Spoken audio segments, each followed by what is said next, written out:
Akwamia. Okay, for last week, Bakachineke Ndari Murie Mbubu na bed. This week, Agameri 40 million. Upe. Emane na hekpe. Last week, Ndamere Murie Mbubu in debate. For this week, Agameri 40 million. Mosore penso moso. Upe. Mama kite. Ota kisiku last week. Igeri. This week again, Ibrulebia. Na amadi me we check ibu. E ga wudo ogbenye wura amu so ngidi na emeje. No didi ayan. Osongo mo so ga agameri ego. Mamo. Ina bu adi heke. O ma ko ri ele ko mana nwunu. Mamo. Ya kwa wona de Friday. Oh, kwa nwanne. Okwa nwanne ma Brazil. Eru Aguagu na Brazil. Nwanne Friday ka abonu. Nne biko. Hey, Friday nwanne ma Brazil. Hey! Na wow. No liwe kwere ebele n'oke oshishi. Biko nne ebewele ndo ficha anya gị.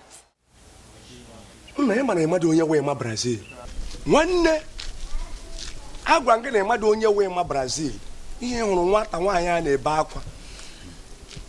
Ema Brazil ya onye Mbubu Amiri oru East Imo State. And onye ajiri onwa na bụ wee rụ ụlọ elu na. Mmadụ na-arụ ụlọ sị ka blọk nwo mmiri nwanne onye akpatabido ego ịrụ ụlọ. Ka esi ama onye ji ego na ka esi ama onye na-ejide ego nwanne onye na-ejide ego pụta na okeshọn ọ chọrọ ịbụga ego. Ọ ma ego ahịa na-akpa ọ na-achọ ebe 10 naira 20 naira 50 naira. Ọ na-etiga aka na ọ na-achọ ebe 10 naira na ọ na-atụpụ. Ọ na-enyo ogo ahịa ọ na-atụpụ. Ọ na-enyo ogo ahịa ọ na-atụpụ ọ kpatabedo ego.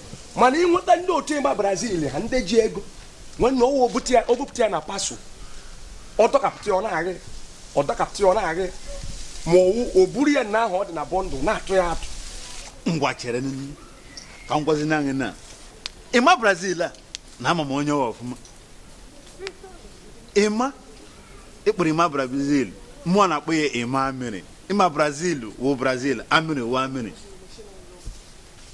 onye a na-ekwukwe n'okwu ihe ahụna m 1-on-1 before ịma enyi ya nwoke izu boy na-ata ogbuofi ya ka ata egwu nke izu na-ata na Ritz Hotel and Suites nwanne na-akọrọ m akụkọ tekebe m azụ anọ m n'oru ka m na-eri ha niile ewu otu ihe otu mmiri nọ n'otu ite asụ asị gị na ịma Brazil a na-ekwu okwu ya bịa na Brazil ụwa niile na-efe efe na Brazil president of Brazil mana ọnụ ma amaghị ahịa awụ Ezinne lọlọ Evelyn Okwu Ọbasi Ọchaji Udogwu kpọmkwem aha Igbo dị woman wụ Ọchaji Evelyn wa ahụ oyibo ya na ezinụlọ Okwu Ọbasi Udogwu na Mbubu Amiri oru East Imo State kpọmkwem and the burial a na-ekwu okwu ya a ga-eme ya na 29th and the 30th of December 2021 orukwele na-eru onye ọbụla nwere anwata ige anything mmemme ọbụla ọ na-eme echi ahụ ya chefuo ya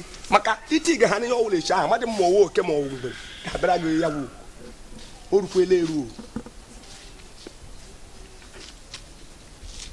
ngwa ka anyị gbazi ọha na eze Igbo ọma na-ege ntị echi a ga-emezi ya wụ mmemme